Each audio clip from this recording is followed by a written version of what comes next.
Morning, everyone. The hearing will come to order. I'm going to make some opening remarks, as is Ranking Member Grassley, and then we'll turn to witness introductions. Senator Padilla is here to introduce a witness, and I think we'll be joined by another colleague to make a witness introduction, and then we'll proceed with the witness statements, which I appreciate everyone will keep to 5 minutes, and your testimony will be made a part of the record. Ranking Member Grassley and members, welcome. Last week, we examined the economic and budget consequences of sea level rise and ocean storms on our coastal communities and in turn on the federal budget. Today, we turn from coasts to upland and look at the economic and budgetary impact of wildfires, which are being made worse by climate change. Rhode Island is certainly not ground zero for wildfire risk, but many of our committee members and millions of Americans are at ground zero. Wildfires happen as far east as the Carolinas and Florida, and our west coast has been hammered by them. Wildfires can be natural, but their recent frequency and intensity is very unnatural and threatens homes, communities, and emergency responders across great swaths of America. Nearly 50 million American homes are located in what's called the wildland-urban interface, where human habitation and forests converge. Every 3 years, we add 1 million more homes in these areas. Today, 71 million properties out of 143 million are at risk of wildfire. You heard that right. Fully half of all properties in this country are at risk. In addition to direct fire damage, debris from fires can damage local watersheds and water facilities, and wildfire smoke plumes reach far outside the wildfire's destruction zone. Rhode Island sometimes has snow days for school-aged children. Elsewhere, kids now regularly experience smoke days. And then there's the carbon emissions. California's 2020 wildfire season may have undone 2 decades of the state's emissions reductions. This illustrates the danger of climate feedback loops that can spiral out of control. More climate upheaval, more wildfires. More wildfires, more carbon emissions. More carbon emissions, more climate upheaval. Mora County, New Mexico, last year was consumed by the state's largest ever wildfire. The wildfire was, in fact, 2 wildfires combined. The blaze generated 30,000-foot pyrocumulus clouds that are capable of generating their own weather. The fire raged for 4 months, required more than 2,000 firefighters, burned over 300,000 acres, and destroyed more than 900 structures before finally being contained. The area was also struck by intense rainfall, and the bone-dry soil was unable to soak it up, so floods drove debris into local watersheds, damaging the region's water supply. Residents are still grappling with water scarcity. Between 2017 and 2021, the number of U.S. acres burned by wildfires averaged 8 million. That's the size of Maryland. 30 years earlier, from 1987 to 1991, the annual average was half of that. The principal factors contributing to the growth of wildfires are climate change, expansion of the wildland-urban interface, and forest management practices. According to the First Street Foundation, climate change drove nearly half of the growth in wildfire risk exposure since 1985. First Street finds that estimated wildfire damages this decade could exceed $140 billion, almost 6 times the average in the 1980s. One of our witnesses estimates that the wildfire insurance cost gap is over $8 billion today, and premiums may need to be 186% higher for high-risk homes. Who will be on the hook for those increasing costs? We heard last week about the danger of a national coastal property values crash. As coastal homes become uninsurable and therefore unmortgageable, so values plummet. A similar dynamic can transpire around wildfire risk. If you can't insure your house, then the next buyer can't get a mortgage on it. In a world where one can only sell to all-cash buyers, property values collapse. The federal government budget is usually hit after a disaster strikes through emergency and disaster relief programs. The federal government also handles fire prevention on nearly 600 million acres managed by the Forest Service and the Interior Department. Wildfire management appropriations, he said as the chairman of the Appropriations Committee joined us, for those agencies doubled from fiscal year 2011 to 2020, and that doubling was not enough. Supplemental appropriations were needed in 7 of those 10 years. The federal government then spends more after wildfires on agricultural assistance and health care due to air pollution exposure and loses federal timber sale revenues. All told, wildfires in seasons and areas much increased by climate change are just one more way in which the many costs of fossil fuel emissions hit our federal budget. To my Republican friends concerned about debt and deficits, please join me in finding ways to reduce planet-warming carbon pollution at home and abroad. The steadily increasing toll of climate costs on our budget and the looming prospect of systemic economic failures, perhaps worse than the 2008 mortgage meltdown, make addressing carbon pollution the only reasonable and prudent budgetary course. Ranking Member Grassley. Thank you, Mr. Chairman. The President tomorrow will submit a portion of his 2024 budget. Like his first 2 budgets, this one is about a month late. When the President's budget is delayed, that screws up the whole congressional process of appropriations and budgeting. The delayed process postpones, in other words, when appropriators and authorizers can commence hearings to review agency spending. It also delays the Finance Committee's review of whatever the budget contains in regard to tax law changes.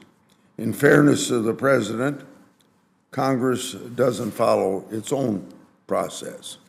Last year, Congress didn't adopt a budget, nor did the majority attempt to write one. Not one appropriation bill was reported out of committee, and Congress didn't complete appropriations until December 23rd with an irresponsible way to go ahead spending nearly $2 trillion. Adopting a budget was once considered an essential part of good governance. Now it's barely an afterthought. Between 1981 and 2000, Congress adopted a budget every year but one. Individual appropriation bills were also regularly debated and amended on the Senate floor. We didn't sit around twiddling our thumbs until December. Since 2008, we've adopted a budget only 8 times. Moreover, we've only debated 1 or more individual appropriation bills on the Senate floor 5 times. The American people deserve better from this legislative body. What's most concerning is that our budget and appropriation process has deteriorated. So has our fiscal outlook. Where deficits averaged 2 7/10% of our economy between 1974 and 2000, they've averaged 4 8/10% since 2001, and deficits only grow larger moving forward. According to CBO, over the next 10 years, deficits will consistently exceed levels once reserved solely for periods of global war or recession. To top it all off, in 6 years, our public debt will exceed 106% of our economy, a level we've only previously exceeded 1 time, and that was at the end of World War II. Needless to say, things must change. Unfortunately, President Biden and Senate leadership are uninterested in getting back to regular order or addressing our dire fiscal outlook. I remember the days in the Senate when we would come in at 10 o'clock Monday morning and go home for the weekend about 4 o'clock on Friday. We had 5 days of legislative sessions. Now we quite regularly come in with one vote after 3 o'clock on Monday, work a full day Tuesday and Wednesday, part of a day Thursday, and you can't get much done when you're in session 2.5 days a week. But that seems to be the way things are done. Maybe that ought to be considered if people want to get more things done in the United States Senate. In addition, President Biden has refused to engage Speaker McCarthy in negotiations to reduce our unsustainable debt and deficit. In the Senate, we've been in session for 2 months with the majority offering no legislative agenda. What's more, this light work schedule begs the question of what we'll have time to accomplish. This suggests both President and Democrat leaders are content with continuing to govern crisis to crisis. First up, the debt ceiling. Inevitably, it'll be put off until the last minute. That will allow them to use the threat of default as leverage to avoid reality of a grim fiscal outlook. Next comes passing appropriation bills in the final weeks of December, this time presenting members with the dilemma of either voting for a multi-trillion-dollar spending bill that they haven't read or causing a government shutdown. Neither is acceptable. It doesn't have to be this way. This and every other committee should do its part to help us avoid 11th hour brinkmanship. To kick off, next week's hearing on the President's budget should be the first of many hearings focused on getting our fiscal affairs in place. But now, on to today's budget hearing and the wildfires. First, it's important to note that forest fires are a natural part of succession and are essential to ecological health. In the early 1900s, about 4 2/10% of the land worldwide burned every year.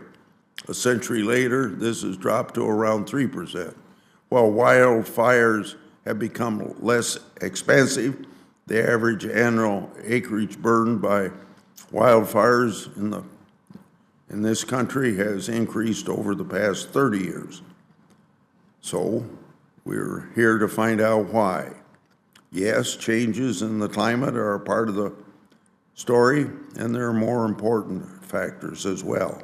It's high time that we start listening to forestry experts on the root causes of current trends that we're experiencing. A 2018 study conducted by the U.S. Forest Service scientists found forest fuel load to be the single largest factor driving high-severity fire in the West from 2002 to 2015. Fuel load accounted for 53% of the average relative influence. In comparison, climate change accounted for 14%, according to these scientists. Few understand the need for better forest management more so than one of our people today, Dr. Morgan Varner. He's joining us virtually from Tallahassee. He's dedicated his career to fire management. He's the one witness who actually managed forests. He currently works for Tall Timbers and conducting prescribed burns in Florida, and previously led a team in Washington State.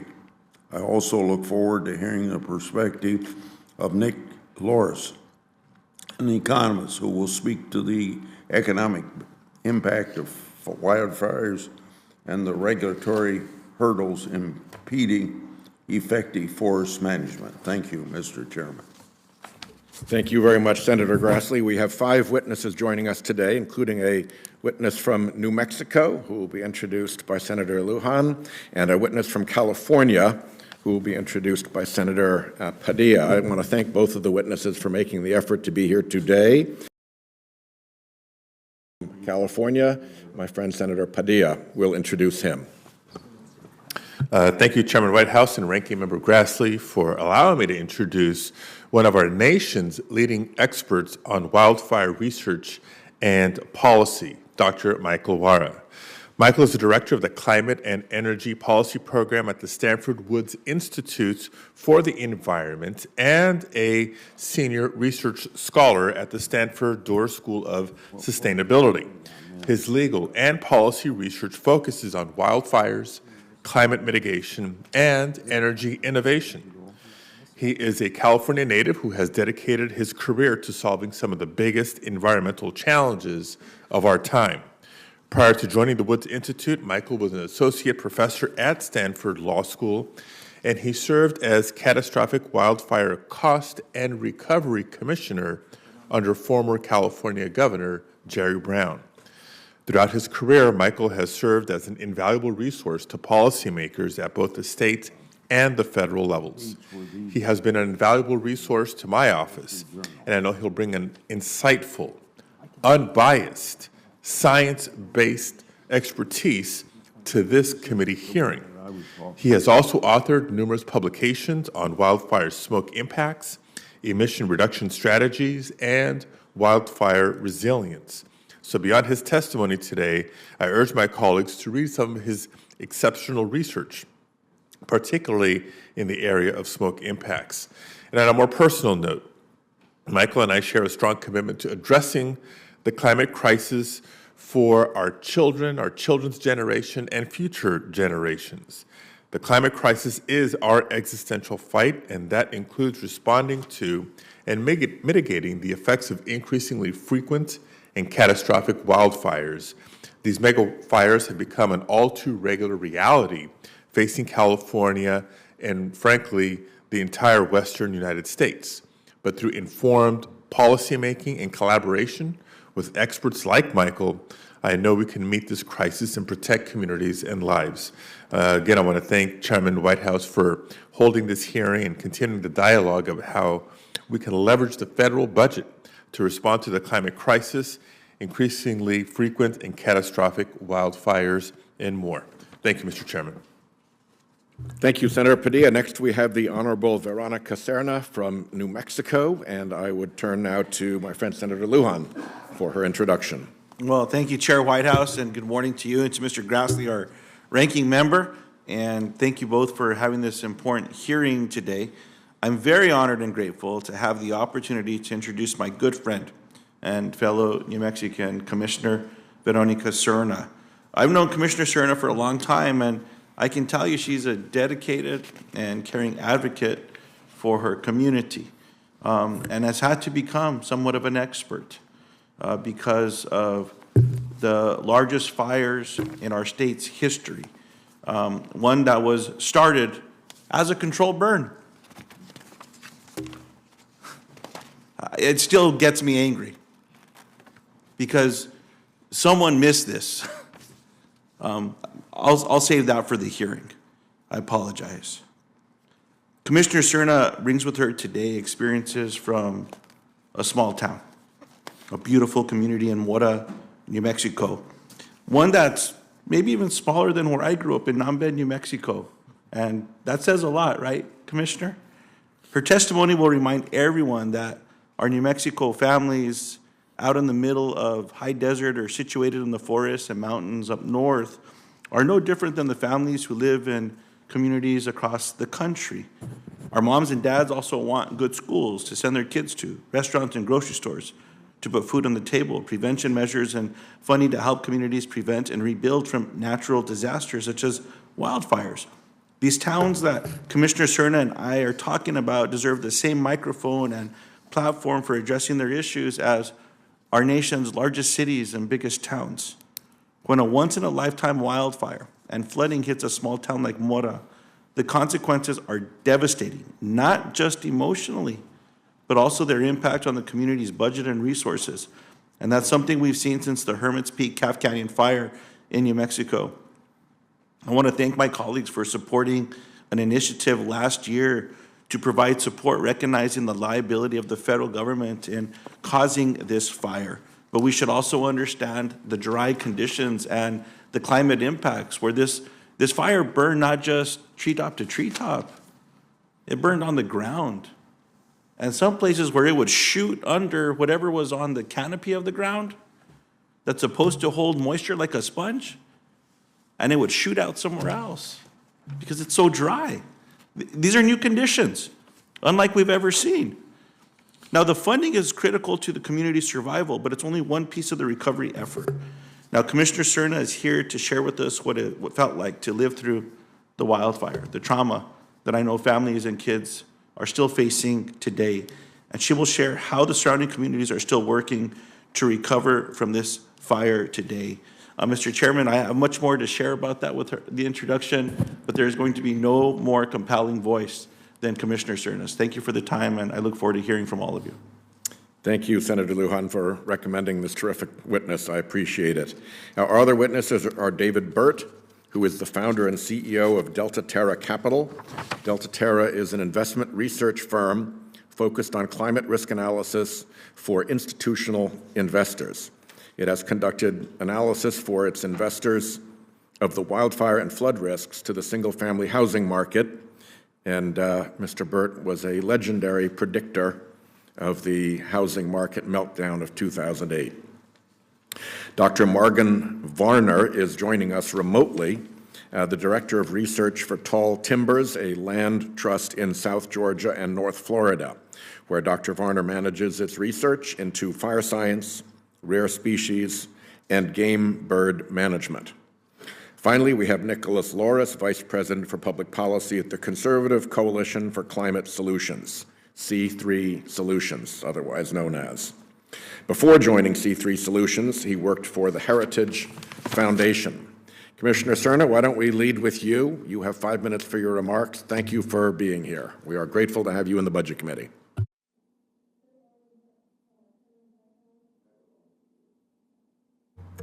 Good morning, Chairman Whitehouse, Ranking Member Grassley, and distinguished members of the committee. I want to thank you for giving me this opportunity to share our story. I am Veronica Cerna, Mora County Commissioner, District 1 from Mora County, one of the poorest of 33 counties in New Mexico.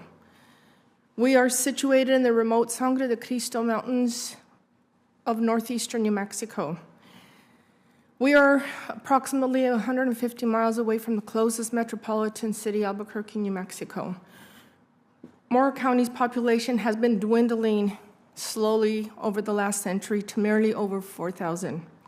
I'm going to read the rest of my statement as it is very important to our people that I do not leave anything out in the time I'm allowed. Mora County was struggling even before the disaster of the Hermit's Peak Half Canyon fire.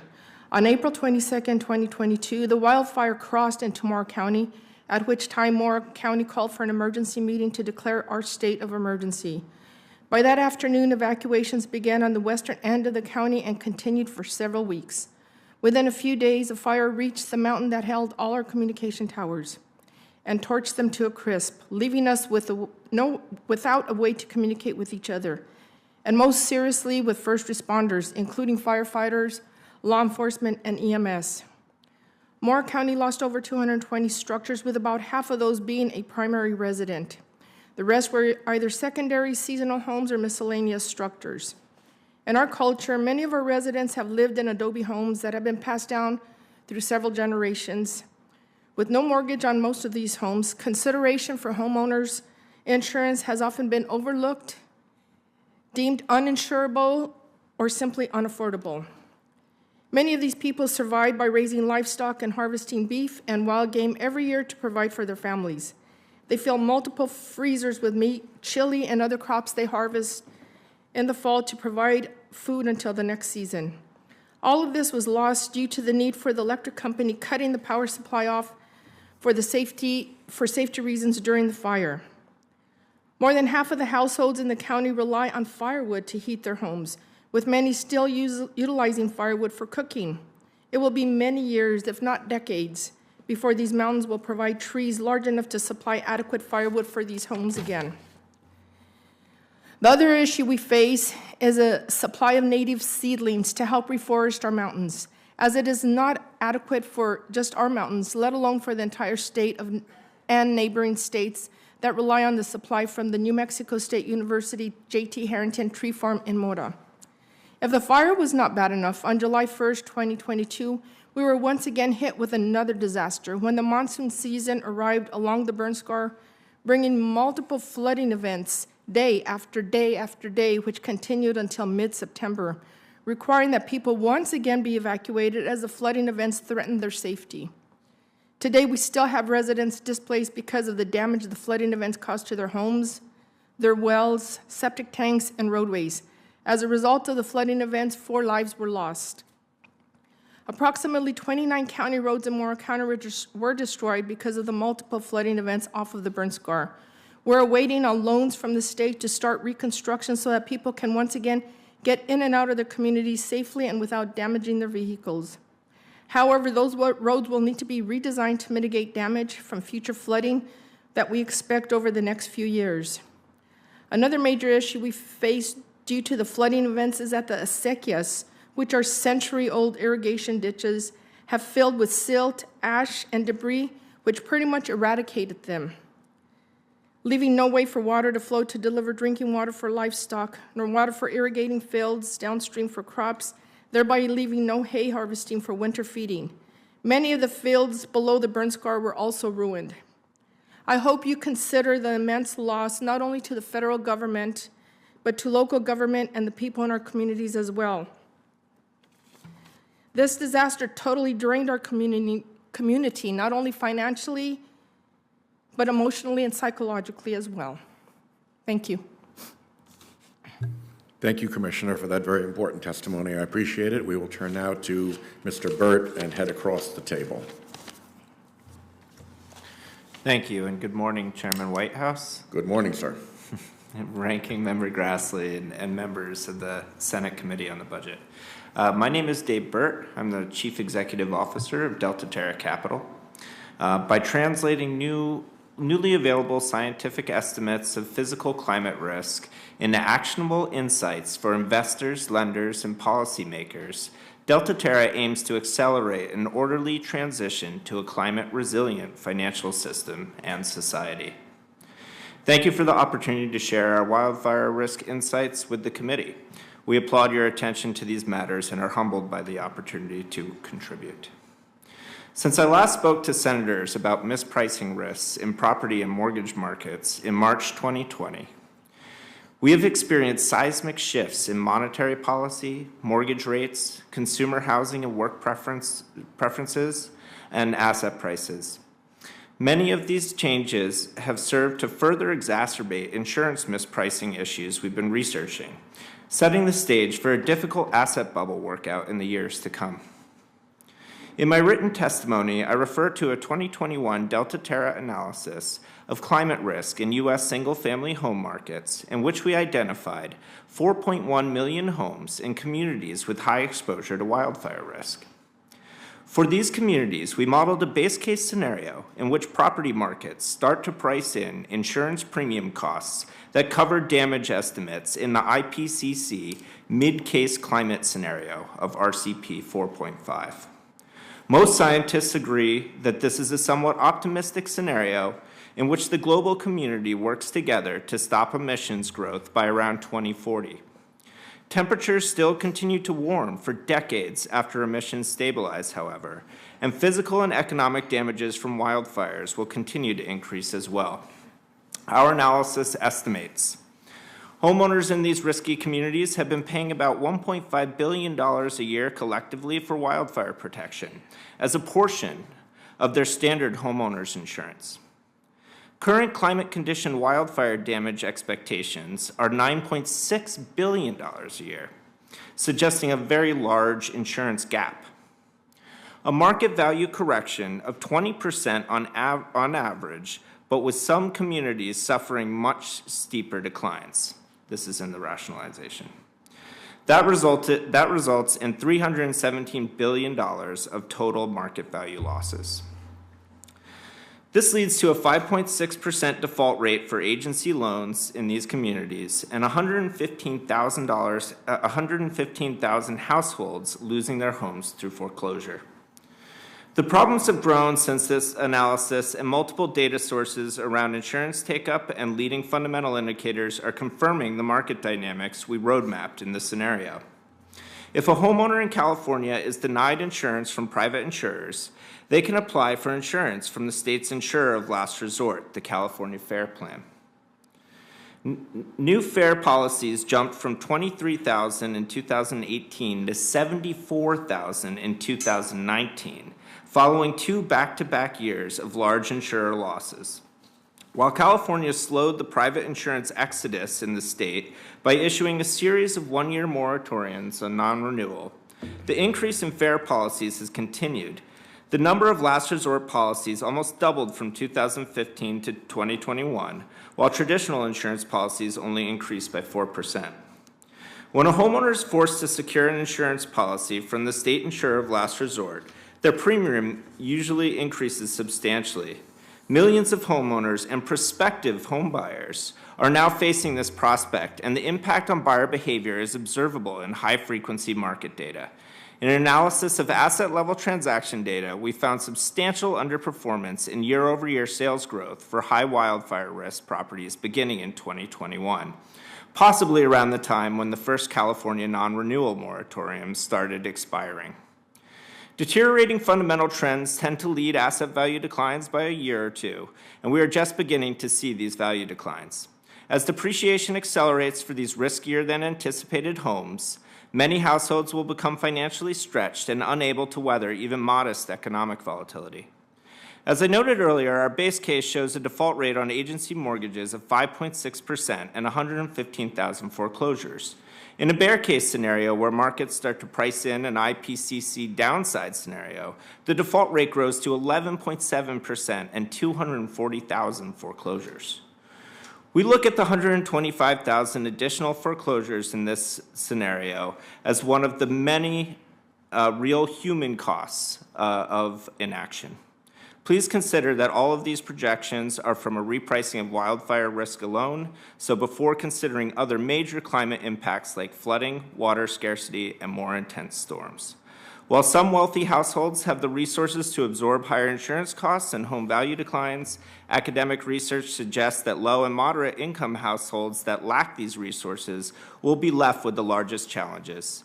This dynamic, along with concentration of the risk in specific geographies, will likely lead to increasing reliance on federal assistance and large losses on federally guaranteed mortgage loans. Thank you for the consideration. Thank you, Mr. Burt. We'll turn now to Dr. Wara, and I will give Mr. Varner, who is with us remotely, a heads up that he will be next to make sure that we're properly keyed in electronically to him. Dr. Wara, please proceed. Thank you for being here. Thank you for having me. Chairman Whitehouse, Ranking Member Grassley, and members of the Senate Budget Committee, thank you for inviting me to testify today on the cost of wildfire to my home state, California, and to the broader West. The wildfire crisis confronting Western states is the product of multiple policies over the past 150 years combined with the growing effects of climate change. We made decisions that raised the risks, but over the past 20 years, climate change has supercharged those risks. And over the past decade, these risks have materialized in the form of previously unimaginable and costly catastrophes in both suburban and rural communities. We can do much better with our land management, development, and fire management, but ultimately controlling costs due to wildfire will require also reducing greenhouse gas emissions, the underlying cause of climate change, to zero, and removing substantial quantities of greenhouse gases from the atmosphere. The causes of the wildfire crisis are complex. Prior to Spanish and American conquest, Native Americans actively stewarded the land on which they lived by burning it to create safer, more productive ecosystems for hunting, foraging, and cultural activities. Removal of most Native Americans from California forests in the 19th century, combined with the U.S. Forest Service fire suppression policy in the 20th, gradually led to increasing risk. Commercial logging also raised risk by systematically targeting large-diameter old-growth trees that were highly resistant to wildfire and then replanting with even-age stands of small-diameter trees more susceptible to fire. All of these actions elevated wildfire risk, but they could still be managed given available resources. In addition, our assets exposed to risk grew substantially over the last century. This increase in exposure was due to the growth of development in the wildland-urban interface. This rapid growth had two effects. It made more people and structures vulnerable to wildfire and also caused more wildfires because people are the most important source of ignition. Added to this increasingly risky situation has been the transformative effect of climate change. Simply put, climate change is making the Western atmosphere thirstier. Scientists identify the seasonal average vapor pressure deficit, the difference between the amount of moisture air can hold as compared to what it actually does hold, as a key factor in increasing wildfire risk. A thirstier atmosphere means that trees and shrubs must evaporate more water through their leaves to stay healthy, that water evaporates from soils and lakes more readily, and that the overall forest dries out more than one would expect from temperature increase alone. Vapor pressure deficit is expected to continue to increase over coming years, such that the average fire season of the 2040s is likely to be similar to the worst fire season, the 2020 season, that we have experienced to date. Because of climate change, there's no real way to adapt our way out of this problem. In the end, wildfire will be a significant and lasting impact from climate change, not just in the West, but around the world. Stabilizing the situation requires both change to our land management and development patterns, as well as meaningful reductions in emissions. The costs of the status quo are large and growing. If we fail to act, we can be confident that a set of consequences will predictably follow. I'll just mention 3 in my oral testimony, but I detail a larger set in my written submission. First, structural losses will continue to accelerate, threatening residential insurance markets and through them, residential real estate markets. Over 5 years, we've lost close to 40,000 homes in a state that's in the midst of a housing crisis. Such losses and knock-on consequences are disproportionately borne by our low-income residents. Second, ecosystem loss will accelerate. California has lost 25% of giant sequoia groves over the past 5 years. A warmer, drier Sierra may not support regrowth of forest after high-intensity fires, turning large stretches of the range from forested landscapes to brush fields. Fire threatens not just ecosystems, but also the services they provide, especially water supplies, a perennial challenge for the West. Third, air pollution impacts from wildfire will continue to undermine hard-fought gains in Western air quality. The air in the West has been getting worse since 2016, and this trend will continue and potentially accelerate. The public health costs of wildfire air pollution are likely as high, if not higher, than the value of structure losses. Impacts are highest for seniors, kids, pregnant women, and people with asthma. These costs will grow as a share of Medicare and overall healthcare costs. In conclusion, a rule of thumb is that $1 of risk mitigation prevents $6 of losses. As detailed in my written testimony, the payoffs to reducing wildfire risk are likely much higher than this. Lasting success requires not just major investments in short to medium-term solutions, such as home hardening, community-level protection, and reintroduction of fire, but also solving the problem of climate change. Otherwise, the wildfire problem is just going to get worse. Only by taking all of these steps and solving for climate change can we avoid creating massive and growing costs for both the federal government and Western states, including California. Thank you. Thank you very much, Dr. Wara, and thank you for bringing the phrase vapor pressure deficit into my vocabulary. That was not one I knew before I read your testimony. If Mr. Varner is available electronically, why don't we turn to him for his 5-minute statement? Thank you, Chairman Whitehouse, Ranking Member Grassley, and members of the committee for the invitation to discuss the economic toll of extreme wildfires and the prudent solutions to this crisis. My name is Morgan Varner, and I'm the Director of Research and a Senior Scientist at Tall Timbers, a leading non-governmental organization with over 65 years of experience studying fire's effects on plants and animals and using prescribed fire science to help solve land management problems. Tall Timbers is the birthplace of fire ecology, the home to the National Interagency Prescribed Fire Training Center, and a prominent land conservancy, and an international thought leader on prescribed fire and conservation. Prior to working at Tall Timbers, I was a professor of forestry for 12 years in the West and in the South. I was also a team leader and scientist for the USDA Forest Service at the Pacific Wildland Fire Sciences Lab in Seattle. The increasing intensity and frequency of destructive wildfires that the committee is considering today is alarming, and it is clearly a national crisis. The statistics are staggering. Since 2005, wildfires have burned over 10 million acres annually 3 times, and this alarming number is only increasing. Modern wildfires are not only burning larger areas, but are also much more harmful to human communities, to forests, and to the broader environment. In that same period, nearly 100,000 structures have burned in wildfires. And that staggering number, 2/3 of that has occurred since only 2017. Recent wildfires have killed a troubling fraction of the world's remaining giant sequoias, and these fires have released massive quantities of harmful air pollutants that challenge our carbon emissions goals. They threaten human health, and they do that for the most vulnerable. Put succinctly, human lives are disrupted, species are imperiled, and our economy suffers. The causes are nuanced, but to combat this wildfire crisis, all land management tools should be available to protect human life, property, and biodiversity. Development that recognizes inherent risk, tactics that acknowledge a changing climate, and a vastly expanded and educated prescribed fire force are needed to tackle the wildfire crisis.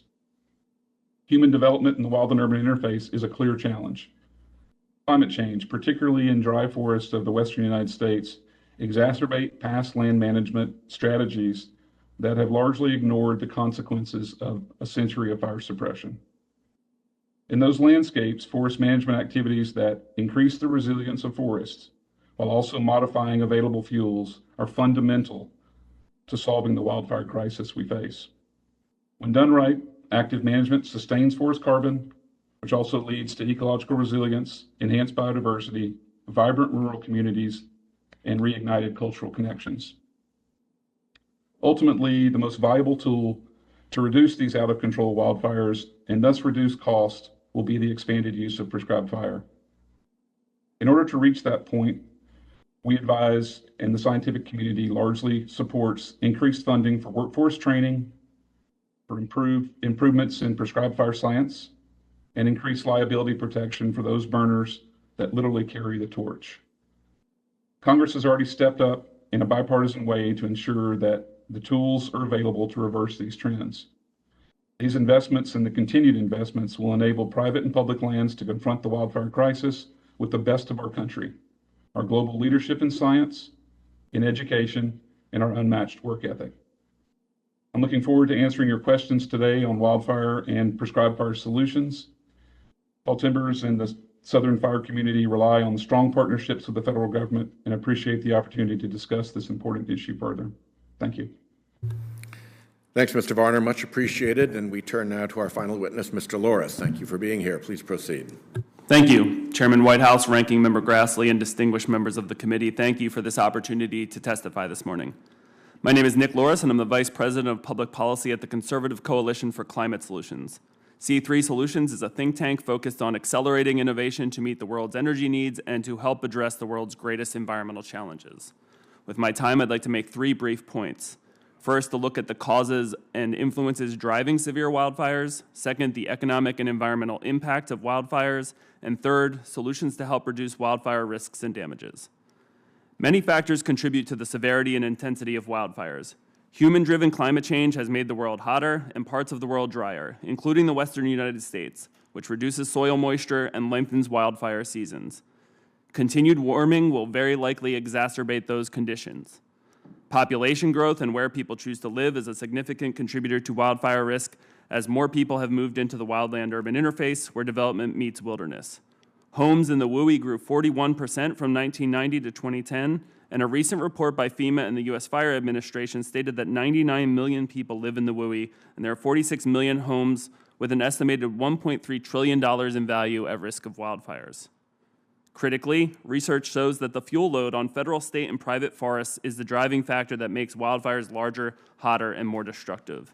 The fuel load is anything that can burn, from grass, shrubs, and small trees to dead leaves and materials on the forest floor. When a fire occurs in a forest with a full fuel load, it is significantly more intense and widespread and therefore much more difficult to contain.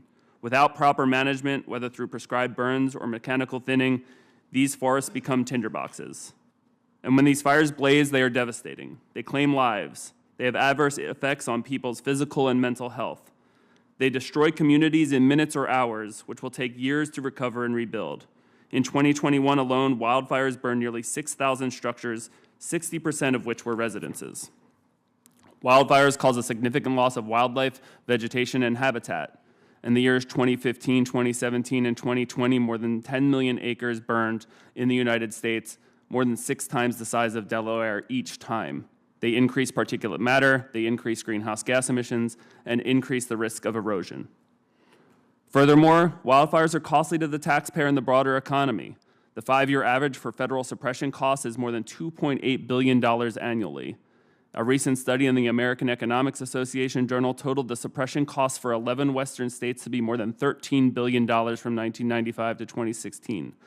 More wide-ranging estimates of the direct and indirect costs of wildfires show that annualized losses can be in the tens, if not hundreds of billions of dollars. To reduce these costs, policymakers must act with urgency.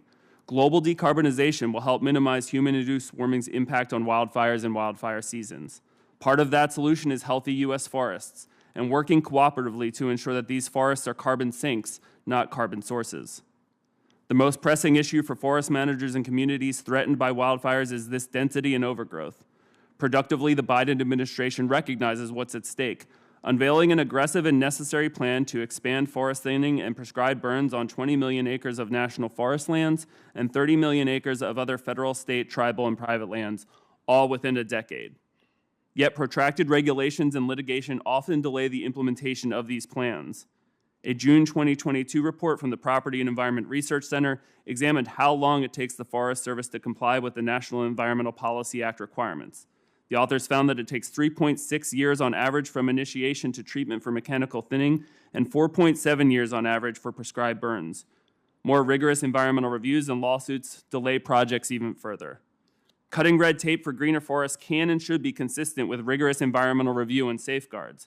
But analysis paralysis and seemingly endless litigation takes away precious resources and, more importantly, precious time where years-long delays could be spent on the ground reducing the fuel load. In addition to streamlining environmental review processes, expanding collaborative partnerships, and harnessing positive incentives with states, nonprofits, tribes, and the private sector will help treat and restore forests. These relationships can assist in deploying innovative technologies like satellites and drones and predictive algorithms for early detection and communication. They can help with on-the-ground treatment and with eradicating invasive species. And they can help address seed shortages and forest restoration after a wildfire has burned through. In conclusion, healthy forests provide many economic and environmental benefits to communities in the planet. If improperly managed, however, America's forests are an economic, environmental, and public safety liability. Modernizing policies to empower people in all levels of government and in the private sector to take care of America's forests will save lives and livelihoods, protect the environment, reduce costs to the taxpayer, and lessen overall damages to the American economy. Thank you, and I look forward to your questions. Thanks very much, Mr. Loris. The order of questioning after myself and the ranking member will be Senator Padilla, Senator Romney, Senator Lujan, Senator Murray, and Senator Wyden, and anybody else who thereafter appears here. Let me start with some questions for Mr. Burt, if you don't mind. In your discussion of your so-called bear case, you used the phrase systemic failure. We hear that regularly as this committee looks at the climate risks. Could you give us a definition of systemic failure? Sure. In the bear case that I described, market value losses across the residential mortgage market grow from about 1.2 trillion. This is including repricing of both flooding and wildfire risk. So flooding is actually a reasonably comparable, slightly bigger problem. And that grows to about $2.5 trillion in market value losses, while less than the 2007 to 2012 correction, still creates a situation where the mortgage market probably has little pockets of failures from lenders and servicers. And actually, the market that supports the credit risk within the U.S., which is a market called credit risk transfer that was put in place to protect the taxpayer from mortgage losses after the large mortgage agencies got put into conservatorship. So basically So define the term systemic failure is what I meant. Yes, a systemic failure is essentially it becomes so costly for anybody to get a mortgage that you have huge knock-on effects on things like labor markets and big increases in So the economic harm cascades beyond the immediately affected economic sector into the rest of the economy. Exactly. So it makes it so that you face huge economic consequences similar to the 2008 crisis. You've talked about foreclosure rates as high as 1 in 10 families in affected areas. You've talked about that being 115,000 foreclosures associated with $317 billion in loss in your base case, 240,000 foreclosures associated with $495 billion in loss in your bear case. This is obviously very serious. The last hearing we had was about sea level rise and coastal storm risk and the danger of that affecting the ability of a coastal homeowner to get insurance, and therefore the ability of a coastal homeowner to get a mortgage, and therefore the ability of a coastal homeowner to sell to the next buyer who then can't get a mortgage, and the disruption in the supply-demand equation causing prices to plummet. The witness from Freddie Mac said that that could create systemic risk, and it could be as bad as the 2008 mortgage meltdown. Is there any reason that the coastal property values crash predicted by Freddie Mac and the potential systemic risk of your bear case or something near it in the wildfire sector could not occur separately and at the same time? It's not an either-or proposition, is it? No, and in fact, I think they're both at play right now, again, based on the high-frequency data that we're observing around sales growth trends for these impacted properties. And for the wildfire situation, it's much more about insurers just not underwriting properties. And that's, again, growing substantially year after year. And the pause that's been put in place through the moratoriums in California are temporary. And the flood side, it has much more to do with the National Flood Insurance Program, which underwent a very large repricing effort that rolled out October 1st in 2021. Both of those dynamics are having consequences on year-over-year sales growth that follow our roadmap for that base case loss scenario almost to the T. Okay. Mr. Loris, first of all, I'm noted that you cited the IPCC as one of your sources. I assume that's because you find those reports to be credible? Yes, sir. And you gave perhaps second to Commissioner Cerna the best personal description of what this means when you described all of a family's possessions being destroyed in seconds by wildfire. On page 7 of your testimony, you talk about an economic burden of $347.8 billion. You see that? You talk about economic costs of $62.8 billion, and you talk about economic losses of $285 billion. Could you just define for the record here what you mean by economic burden as opposed to costs, as opposed to losses? And does one add those together, or do you break them out from one another? Yeah, those numbers come from a study that was done by the National Institutes of Standards and Technology, and they cover a wide range of costs, including the direct suppression costs and including a lot of the indirect costs, loss to businesses, wildfires, the cost of rebuilding, the costs of healthcare, all of those costs, even, trying to assess They're separate numbers, separate categories, and one could conceivably, one would then add the three together to predict the total economic harm. That's right, yes, sir. Okay. Yeah. Well, I'm over my time a bit. Let me turn to Ranking Member Grassley. Well, thanks to all of you for your testimony today. And I'm assuming that Dr. Varner's the only one that managed a forest or forest fire, but just to be clear, have you, Mr. Burt? Yes or no? No. Okay, and then Commissioner Cerna? Yes or no? No. Okay, and Mr. Loris, yes or no? No. And let's see, I got Burt, I left out Dr. Wara. I have not. Okay, so now to my questioning for Dr. Varner, you have, you made very clear. So last week I invited the only environmental scientists to this climate hearing on coastal issues last week. This week I invited the only witness who has managed a forest fire to the hearing on wildfires. Given your unique expertise, Dr. Varner, what do you believe is the dominant reason for escalation of wildfires in the West over the past 30 years?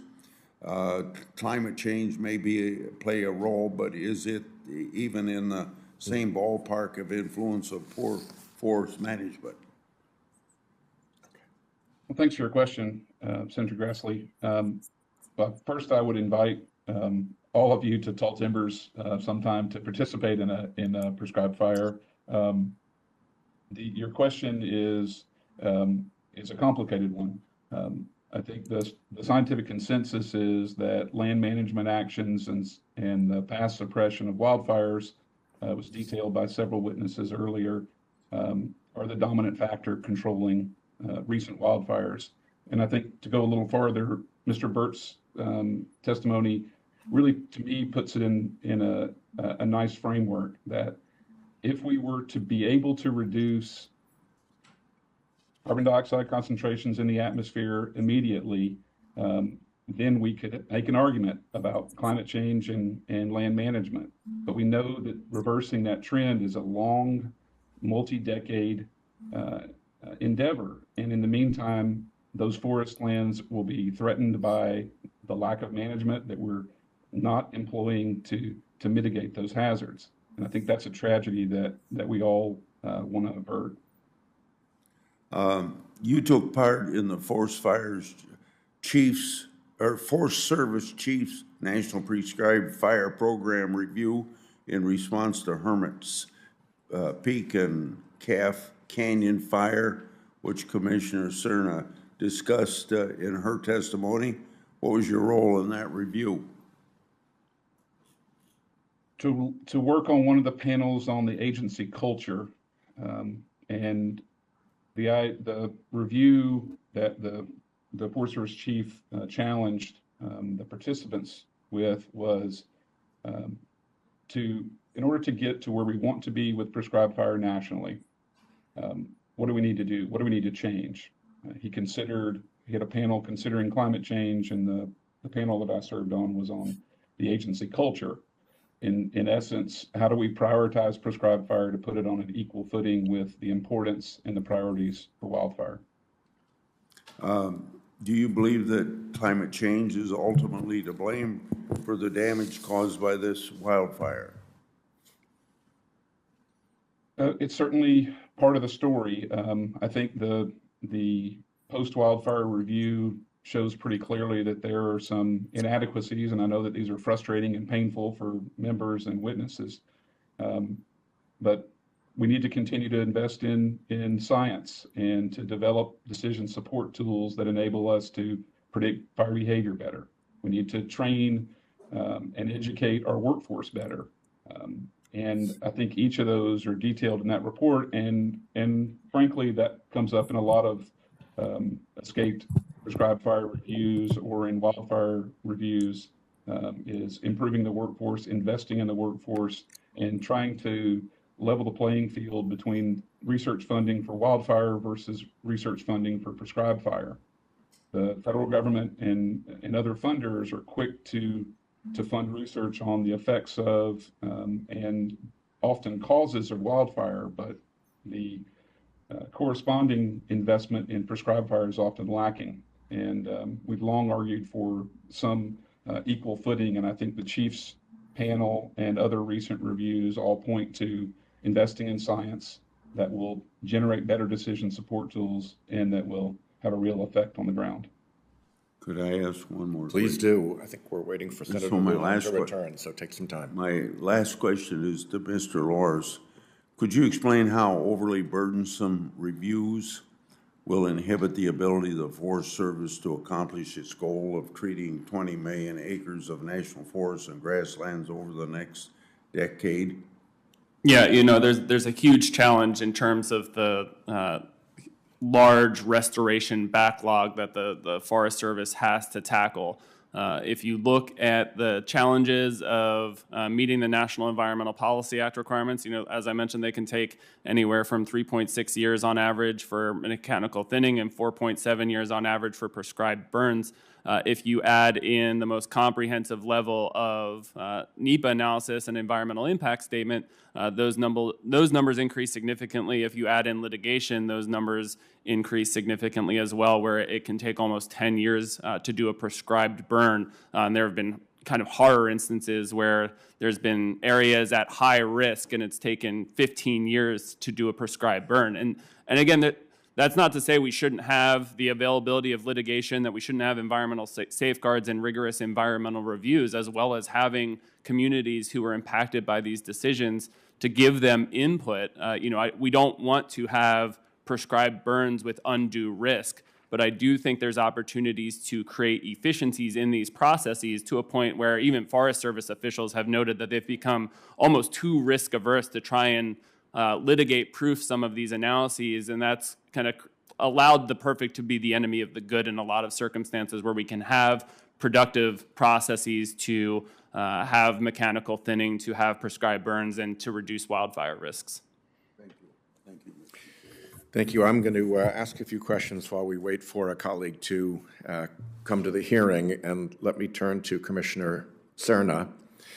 You gave very passionate testimony about the effect on your community, including the emotional effect of all the harm and disruption that was caused.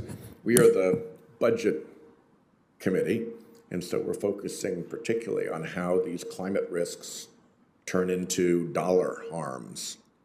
And I assume that it has hit your community in a lot of different ways, in lost revenues and healthcare costs, and underinsurance, in loss of revenue. But if you could just give us a bit of a fiscal overview and what you think the effect has been for Wara County. So as I mentioned earlier, Wara County is one of the poorest counties in New Mexico. We operate on a budget just over $2 million.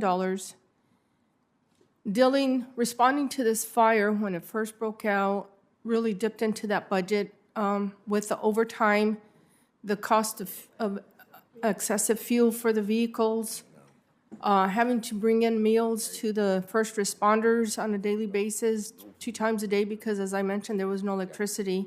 Thank you, sir. It has really affected us.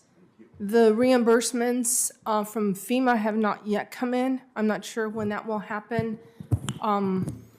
We're halfway through our fiscal budget this year, and it's beginning to take a toll on us.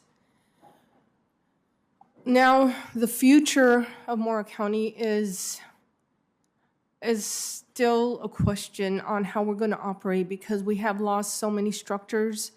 The tax base obviously is going to drop. Many of these people have been displaced. I'm really concerned that they're not going to come back home. Many of these people probably will not build back, so that revenue will not come back on either gross receipt tax or property tax. So I'm just not sure how we can rebuild and make it attractive for these people to come back home. Thank you very much. Senator Romney has arrived from Utah, which is designated by hazards.utah.gov as one of the most wildfire-prone states in the U.S. So I'm delighted that he is here. Senator Romney. Thank you, Mr. Chairman. I realize Rhode Island is not quite at the same risk as Utah, and I appreciate your bringing this attention to our entire conference and Senate. A couple of things. My state is about 70% owned by the federal government, and so we care particularly about what's happening in the national forests, and wildfire is a major issue in our state. Each of you have mentioned global warming and humans' participation in creating global warming. I would posit that it's not going to go away. Global warming will continue. Emissions continue to rise. I've seen no studies whatsoever that suggest there's any way the world is going to reduce the amount of emissions that are emitted over the coming decade or two, nor is there going to be a reduction in the warming of the planet or the climate change of the planet, unfortunately. So we're going to have to deal with the reality that wildfires are going to become an increasing problem. And presumably in the American West, where the drought conditions have been severe over the last couple of decades and may continue. So that means we have to think about, okay, how are we going to deal with this? And we can't just keep on doing or responding to fires as we have in the past because of our conditions have changed. First of all, in terms of reducing the number of fires started, our state actually has begun a program of contacting people with alerts and about fire danger, and that has had an impact on reducing the number of human-caused wildfires. So I would suggest that as at least one thing we consider, even at the federal level, or at least encouraging states to consider. But number two, the fuel load, as you described, is in my opinion, perhaps of greatest concern and has the greatest potential for remediation. As I look back in the 1990s, the average number of acres burned was about, maybe 4.5 million acres per year. Now the number is up at about 7 million acres per year or more. So almost a 50% increase going from the 90s to the 2000s, the 2 decades of the 2000s. And so when you consider that change, even though the number of fires started was the same, the number of acres burned is almost gone up 50% or almost doubled. And so the challenge is, how do we reduce the fuel load? And in my view, that relates to the management of the forest. Control burns, as well as removing dead wood out of the forest when it does die, so it doesn't just sit there and become a cause of potential conflagration. Mr. Norris, is that correct? Do you have a perspective that fuel load is one of the key things we can move on to make a change in the devastating nature of these fires? Yeah, absolutely. And again, I think fixing some of the regulatory processes to allow these, mechanical thinning to allow prescribed burns to happen more efficiently is a viable and necessary option. I also think the expansion of collaborative partnerships that we've seen with the states and the Forest Service through the Good Neighbor Authority, as well as the Root and Stem Act that has bipartisan support with Senator Feinstein and Senator Daines, as an opportunity for nonprofits and the private sector to work together to establish some positive relationships that can be a win-win in terms of finding and harnessing the economic value of some of this small timber, whether it's for cross-laminated timber or if it's for wood chips, whatever the case may be, but also reducing those wildfire risks. Yeah, I would note two areas I think we have to look at. One is for controlled burns. We in our state have a hard time doing them at the right time because we have to do environmental reviews and get federal approval to do the controlled burn. And by the time we get those approvals, the wet season or a wet period has gone and we can't do the controlled burn. So one, we need to speed up the process for giving approvals on controlled burns. Number two, we've got to put in place long-term contracts for logging dead wood as opposed to just annual contracts. No one's going to build a logging facility for a one-year return. There's also the concern about firefighting and the capacity that we have to fight these fires.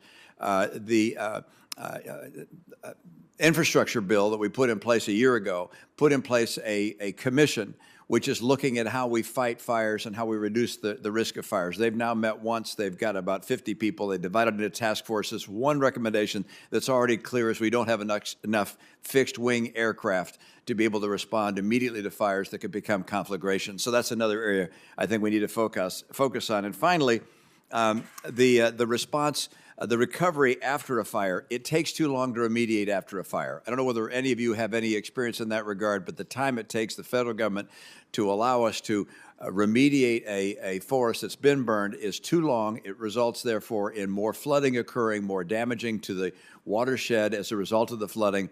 Do we need to speed that up? Have you had any experience, any of you, in that regard?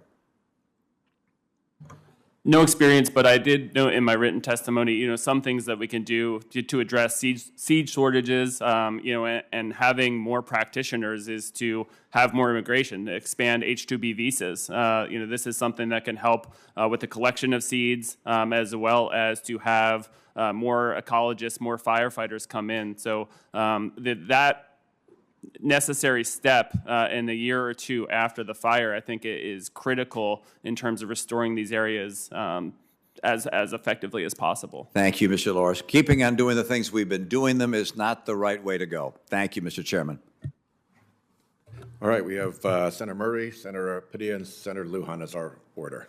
Thank you. Thank you very much. Thank you, Mr. Chairman, and thank you to all of our witnesses for lending your expertise to this discussion today. Climate change really means devastating wildfires are quickly becoming the new normal. We have seen that in my home state of Washington, and we know that that comes at a real cost. More wildfires mean more adverse effects for people's health. We have seen smoke non-ending in the fall in our state that is affecting people's health. We see, obviously, more loss of property and more rehabilitation costs for our communities. And as these catastrophic fires grow in size and frequency, our wildfire suppression funding has to keep pace, and this can't be at the expense of mitigation and prevention efforts. We are already seeing the costs of wildfire suppression well outpace where we thought we would be in 2018 when we secured a bipartisan wildfire funding fix as part of our spending bill. And that fire fix was a bipartisan solution to end the untenable fire borrowing cycle that took away money from forest management activities to fight wildfires. Now here we are just a handful of years later, and it's really clear that the authorized funding levels in our Wildfire Reserve Fund do not meet our current suppression needs or properly address the new reality of our fire seasons that are dominated by very large and very destructive fires. We can and we have to update the cap adjustment for fire well ahead of the expiration date. That's an important step to account for the severity of fire seasons we now face. And I want you to know I'm very focused on getting that done swiftly as chair of the Appropriations Committee. And I look forward to working with our Republican colleagues to do just that. Now, in my home state of Washington, we are familiar with the destructive capacity of wildfires. In 2020, the towns of Malden and Pine City were nearly wiped off the map. And those communities are still working to rebuild and find ways to mitigate their fire risk. So my question is for Commissioner Cerna. Can you speak to the impact on your municipal budget as you work to rebuild and to the unique challenges posed for rural communities that are responding to and preventing future fires? Thank you. First of all, Wara County is not incorporated. We still operate on a county budget. And how we're going to deal with this, I don't know. We do have a lot of volunteer firefighters that stepped up to the plate in this fire and saved our local communities. I just don't know. We've got plans to start applying for grants for a wildfire coordinator and a full-time emergency manager. And we are going to make our fire coordinator a full-time position as well. With that, I don't know how much we can deal with mitigation and dealing with the forest. I think we're going to start creating partnerships, stronger partnerships with the Forest Service to work together to deal with private properties and of course, the federal lands to hopefully mitigate future damage. Well, thank you for that, and certainly, Mr. Chairman, as you are showing with this budget hearing, there is a real cost. And the federal government has to step up to support these communities to help mitigate the risks and help rebuild in the years following these fires. So let me just close by saying that I'm very proud of the climate action and wildfire-related investments that we were able to secure in the Inflation Reduction Act that will help support some healthy fire-resistant forests and put us on a path to cut emissions by nearly 40% by 2030, and also in the bipartisan infrastructure law, which provided salary increases for our federal wildland firefighters and additional community forest management resources and coordination. But tackling this head-on is really going to take an integrated whole-of-government approach, and we have to continue to meet this moment and account for the severity of fire seasons that we're facing. And that's going to mean taking a hard look at how we can save ourselves a lot of heartache and money in the long run by making smart investments in cutting emissions in federal wildfire prevention and response efforts now. So I hope that that can be a bipartisan undertaking as we move forward. But, Mr. Chairman, I think this hearing is very critical in everyone's understanding of the severity of these wildfires, the cost to local communities, to the federal budget, and why we need to continue to focus on taking action. So thank you. Thank you, Chairman Murray. We turn now to Senator Padilla. Thank you, Mr. Chair. Actually, I think this is a perfect lead-in to my first question. We have the chairs of the Budget and Appropriations Committee side by side, and I think we all can agree when we say that it was great to see the recent $8.4 billion in wildfire investments in the Infrastructure Investment and Jobs Act and the Inflation Reduction Act. But we have to put that figure into context. The federal government spends on average $2.8 billion every single year to put out wildfires. So if you do some simple math, you come to the conclusion that the amount spent on putting out wildfires will eclipse our historic investment in preventing wildfires in just 3 years. As Dr. Wara so astutely noted in his testimony, these funds must be the beginning, not the end, in our investments to prevent wildfires. The federal government must continue to increase funding for protecting communities and ecosystems from catastrophic wildfires, because the reality is that the wildfires of 2020, which, Mr. Chairman, you referenced in your opening, California's worst wildfire year on record, will pale in comparison to the wildfires of 2030 or 2040, unless we change our practices. Dr. Wara, I know many members of this committee and the Senate as a whole are quick to share their concerns about federal spending levels, or they consider return on investments in making their decisions, or cost-benefit analysis. Can you explain why mitigation funding represents the best bang for the buck for the American taxpayer? Thank you for the question. It's clear from experience in the West that mitigation funding can significantly reduce costs, both for communities like Commissioner Cerna's, for fire suppression costs, which are on the federal dime, and also for the emergency response costs that FEMA steps in to help with in the national emergency declarations that typically follow truly catastrophic fires. So I think there's a clear path forward for actually saving money for the federal government, substantial sums of money in terms of its management of federal lands, if we can shift the balance towards mitigation and away from the kind of runaway freight train spending on wildfire suppression. Doing that is going to require just what you said, Senator Padilla, recognizing that the historic investments that you have made over the past year in wildfire are a down payment, but that we need to get into a situation where we're actually paying the mortgage for the true costs of wildfire in the West, and that means supporting communities, means focusing the mitigation where it's going to matter the most in terms of protecting people and communities and families in the West. And I'm hopeful that we're moving in that direction and that we can build momentum with the investments you're making. Thank you. Now, the science shows that conserving our largest and oldest trees is crucial in the fight against the climate crisis.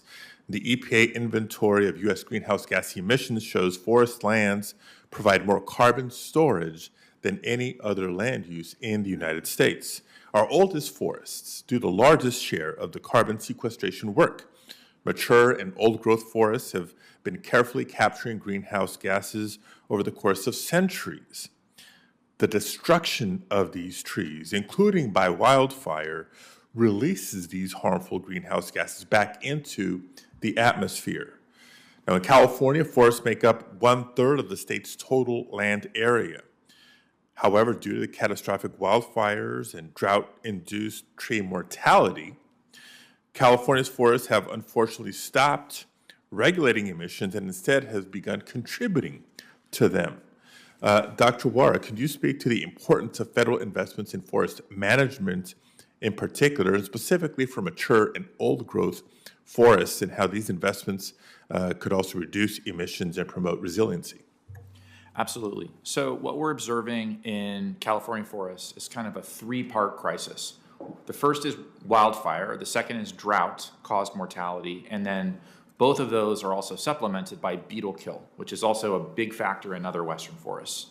And the reality is that that's happening because trees are so close together that they are intensely in competition with each other, and that's for water, for nutrients, and they're so close together that when fires occur, the entire forest is torched.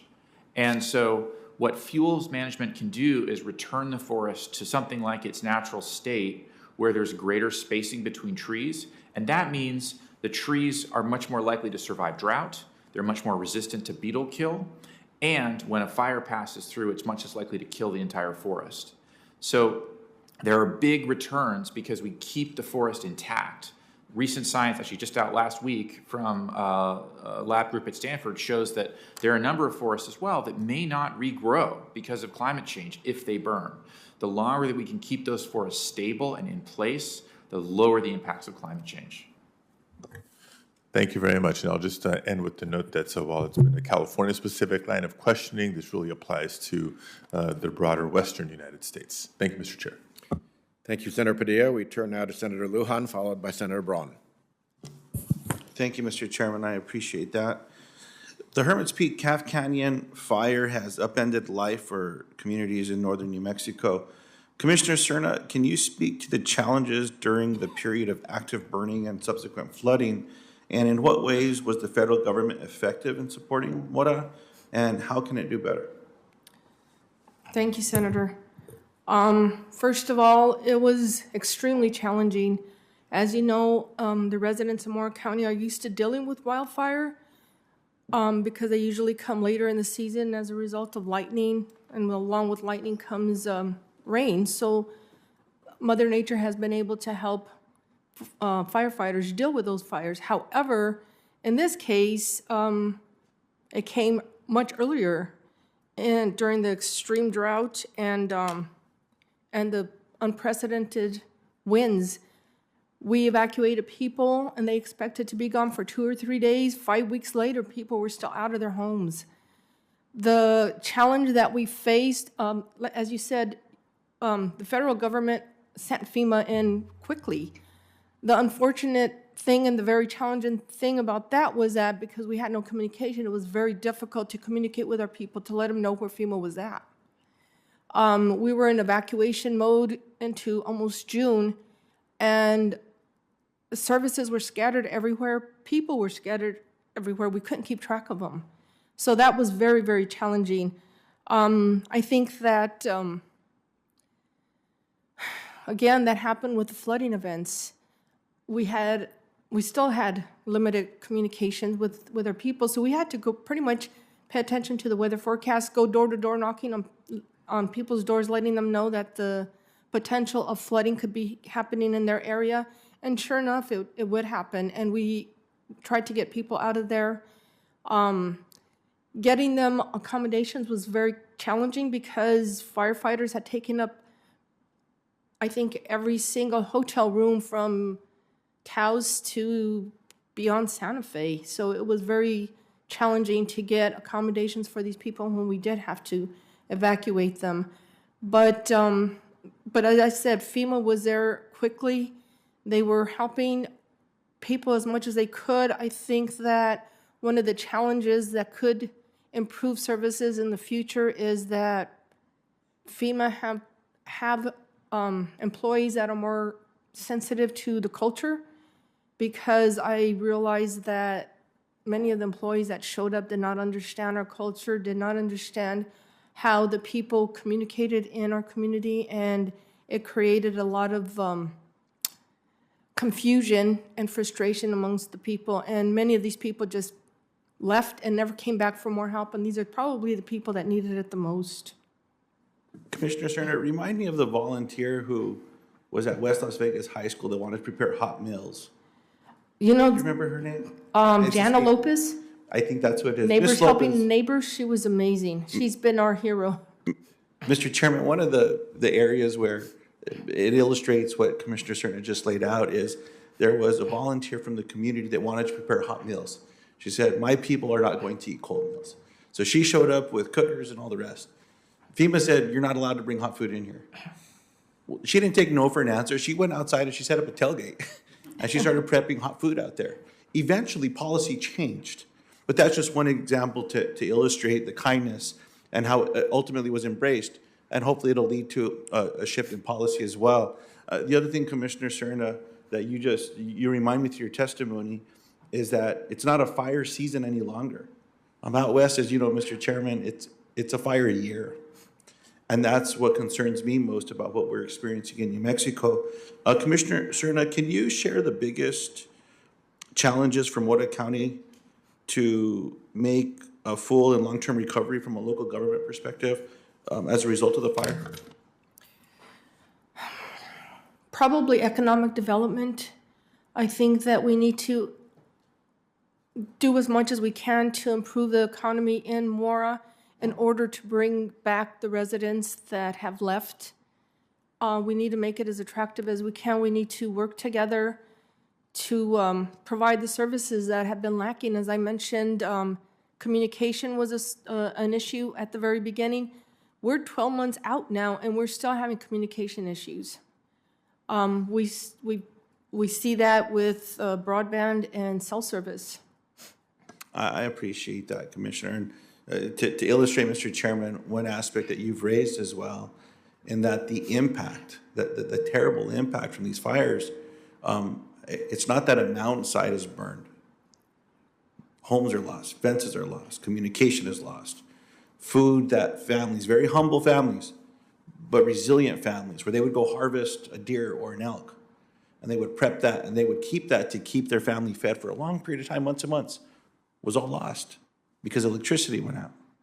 And so you talk about how families were impacted, that plan year-round on how to take care of themselves and their families. So I very much appreciate this hearing. Dr. Wada, I have a question. I'll submit it into the record because it's a lengthy answer, I'm guessing, but I want to thank the chair for his time. Thanks, Senator Lujan. Senator Braun. Thank you, Mr. Chairman. Interesting topic. I'm from the Midwest, Indiana, and I think the only bona fide tree farmer in the U.S. Senate. It's great therapy for my new job. I go back and I got a couple hundred trees to plant over the next 30 days. But our biggest issue in the Midwest would not be wildfires. We don't have them generally. Would be invasive species.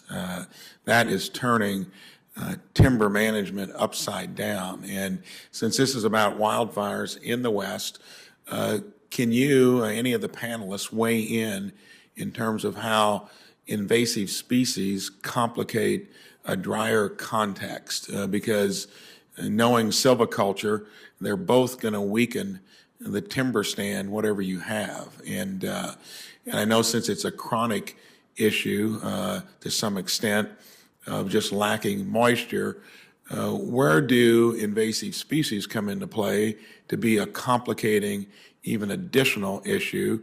And help me understand the interplay of those two as it relates to western forests.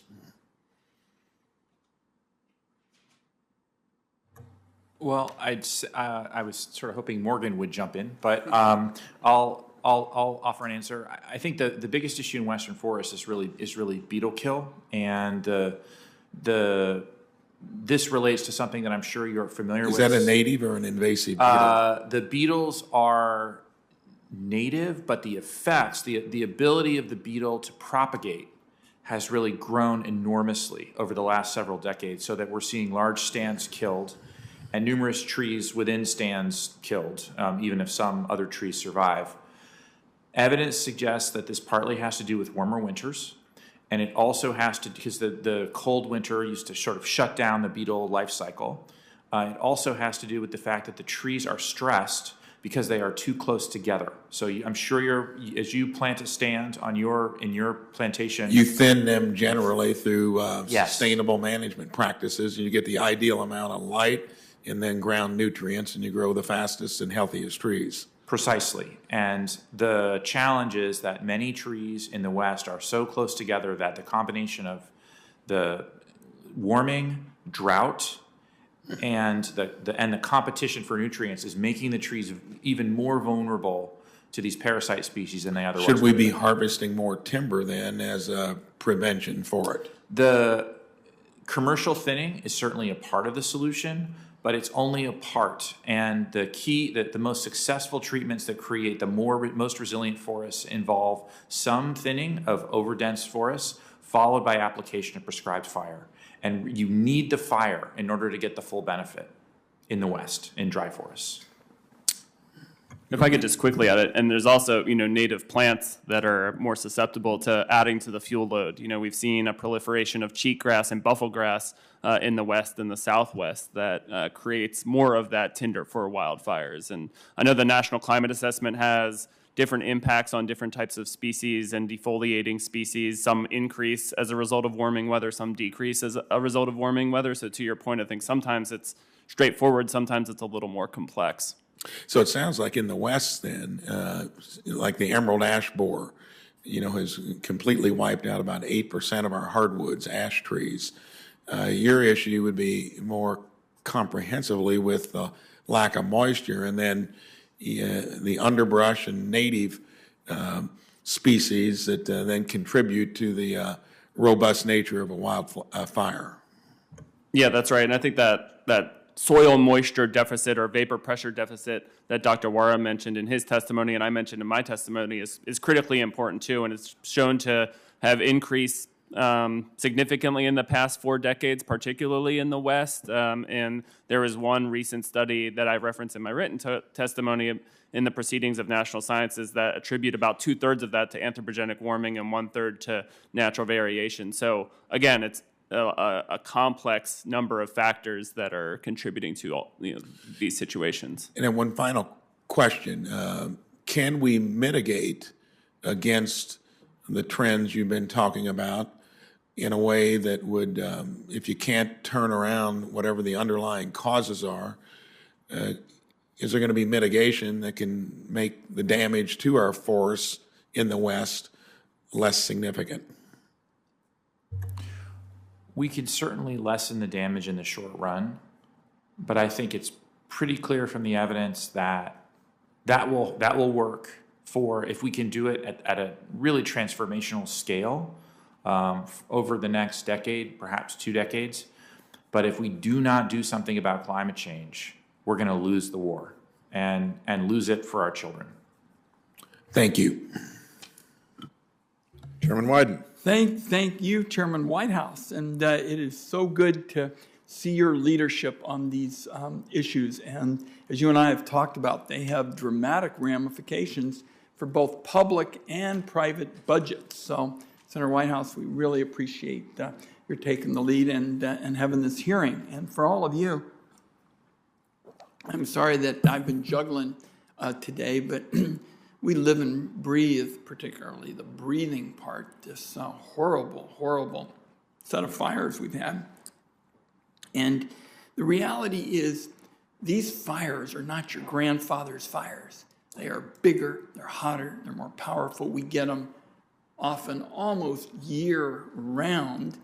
And, when you go out to these communities, as I have town halls in every county in my state, Talent and Phoenix, for example, they just got devastated by, recent fires. And I noticed Mr. Dr. Wara, that you commented on the fire fix. I'm the author of that legislation with Senator Crapo, so we could end finally this disgrace of fire borrowing, where, I mean, it was bizarre even by Washington, D.C. standards, where the federal government would go out and borrow from the prevention fund to put the fire out, and then everybody'd say, but where's the prevention money? And we stopped it. We said the biggest fires are now basically going to be treated as the disasters they are. So I appreciated your noting that. By the way, the estimates are that we saved somewhere in the vicinity of $2 billion as a result of the fire fix that Senator Crapo and I wrote. And of course, the Inflation Reduction Act, the Bipartisan Infrastructure Act added funds. But here's my question. We know that there's a lot more to do. And if anything, the centerpiece, in my view, is further professionalizing the workforce, in this field, because it is now year-round. The salaries we've begun to make a difference on, but I can tell you, I'm going to be in Central Oregon this weekend having town hall meetings, and over lots of rural communities, you will see signs that say help wanted, and they're still paying more than a lot of people who would work in fighting fire would make.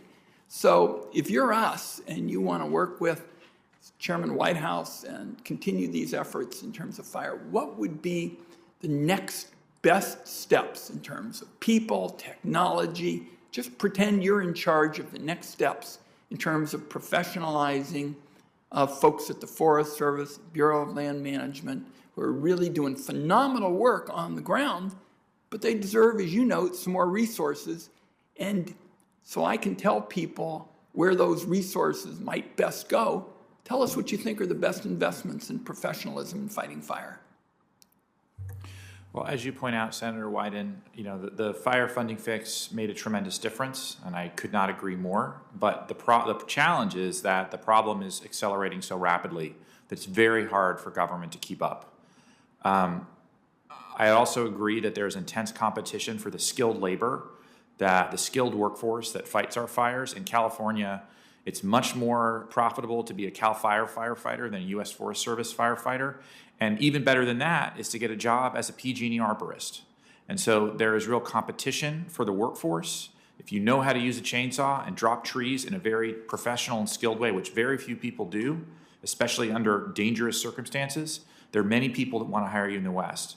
I think the Forest Service needs to offer competitive wages. They're moving in that direction, and I think that's really important, and we need to double down on that and make sure that we are market competitive with the other potential applications.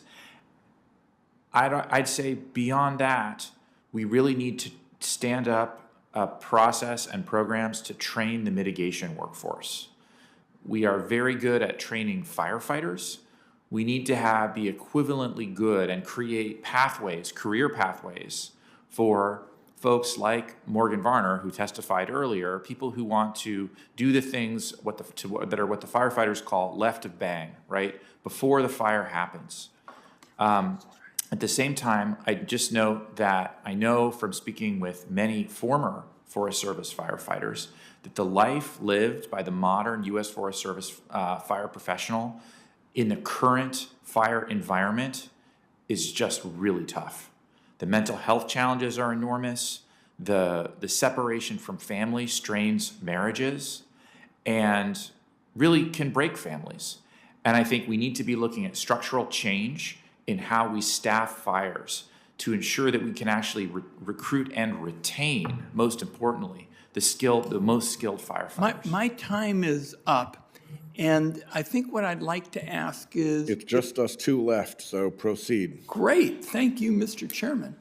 I think it would be very helpful if you would be willing to do something along the lines of a short paper that could flesh out, here is what the Congress ought to be trying to do as it begins to further professionalize the workforce. You're absolutely right about these firefighters. I mean, they have been so courageous, so gutsy, and just as you described, I mean, they come to my meetings in the rural part of the state and say, you know, this has just been impossible to sustain. I mean, they describe, you know, trying to pay the rent, for example, and trying to make sure that their kids have shoes and do all of the things that we're talking about today and that are essential.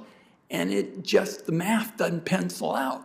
So we've got to figure out, you know, wages, at least three things would be helpful: wages, training, and technology.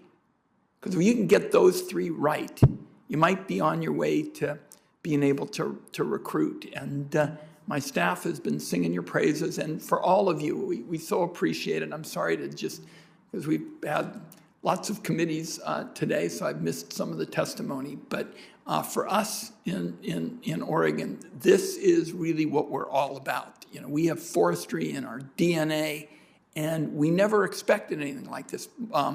Senator Mark Hatfield, for example, our legendary Republican senator, he would invite us in July, and he would say, colleagues, we'll talk about the fire season, which basically was August.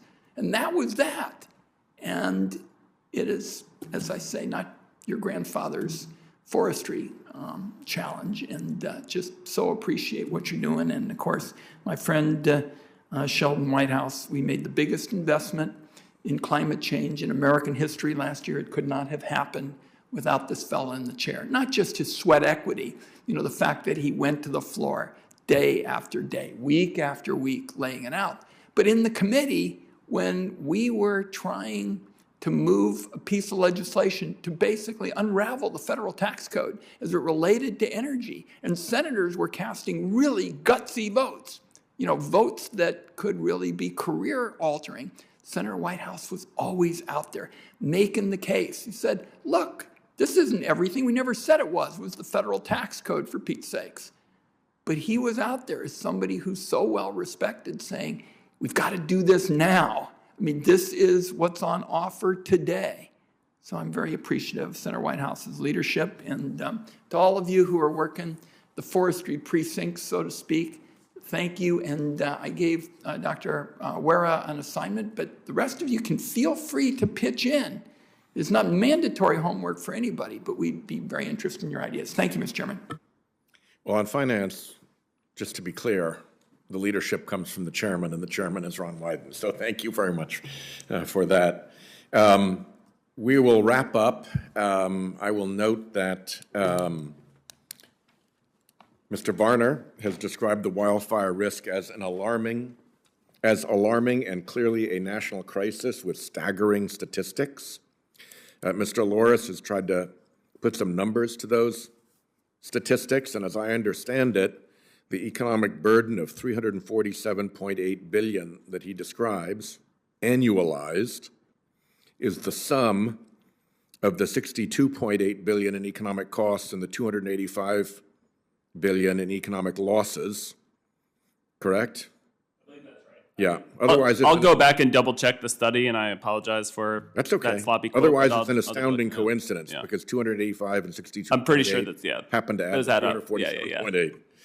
So that's a pretty darn big number. Mr. Wara, you have talked about the significant and lasting global impact of wildfires in a new climate-altered environment with what you called, quote, massive and growing costs for governments. I'd like to give you the opportunity to add the asterisk, the caveat that you put in your testimony about our common statement when we look at climate effects on the Western drought, that the Western drought is the worst that we've seen in 1,200 years. Would you share what your written testimony says about that? Sure. I think that's a typical, to be fair, you know, scientists are careful, and they want to be careful not to overstate conclusions. But what's not commonly understood about that statement, the worst in 1,200 years, is that the record is only 1,200 years long. So maybe a more accurate way to put it is, it's the worst drought we've experienced in the entire historic and paleo record. And we really don't know if there's ever been a drought that's worse than this. That's important context, and I appreciate it. And I'll leave it to Mr. Burt to make our last remarks, because I want to go back to where we ended before. You were one of very few people who predicted the mortgage meltdown.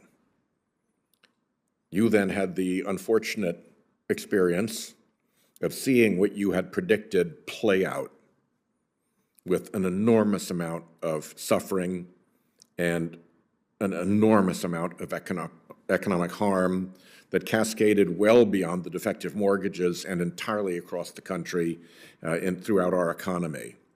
Now, your testimony today has been about wildfire risk, but we talked about the prospect of wildfire risk and coastal flooding risk, both creating systemic problems as the risk interfered with the ability to insure, and the compromised ability to insure interfered with the ability to mortgage, and the inability to mortgage crashed market values, as Freddie Mac warned about the coastal property crash, and as you have warned today about wildfire. So the prospect that those two things could happen in parallel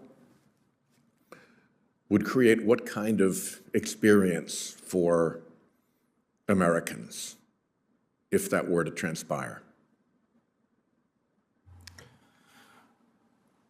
In my testimony, I spoke to two scenarios. So one is a base case and one is a bear case. The base case looks like about a quarter to a third of a global financial crisis. So, you know, reliving 2007 to 2012 in about 20% of American communities. The bear case looks more like a half a global financial crisis. Not quite as damaging from a property value perspective as the global financial crisis. That was very broad-based. Reckless lending practices touched every region in the country, whereas these climate perils only reach 20 to 25% for now. There's so many other things related to these challenges that go beyond just property valuation that I think is pretty clear. And there's so many. I mean, I frame these scenarios pretty discreetly around some reasonably well researched scenarios. There are so many unknowns about what could happen if you pass certain tipping points around climate. I mean, I think I really just established a couple guardrails, but I think the real systemic risks come from all of these other downstream impacts, not just related to these insurance market resets. But so just to be clear, I mean, the last 30 years, we've seen about 1.5 degrees of warming. And we've seen what that's done to wildfire damages. The next 30 years, in this very constructive, optimistic RCP 4.5 scenarios, there's another 1.5 degrees of warming.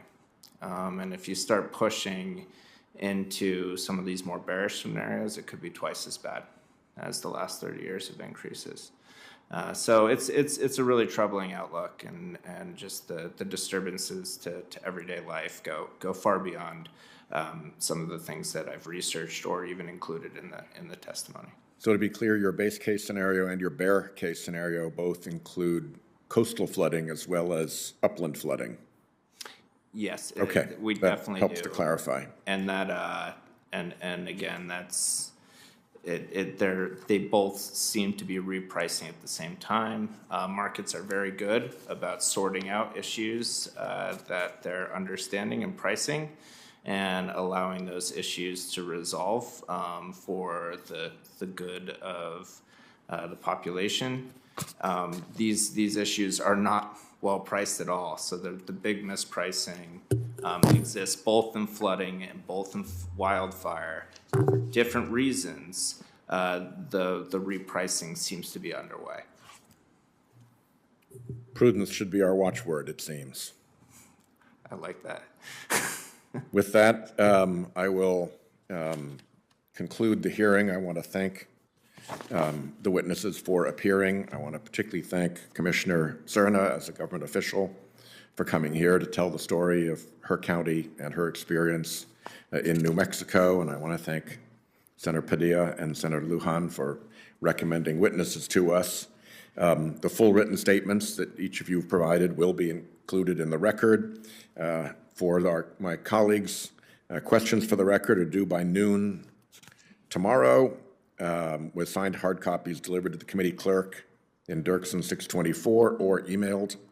And if we get more questions for the record, if we could ask all of the witnesses to try to respond within 7 days of us getting those questions to you, that would be appreciated. And with no further business, the hearing is adjourned.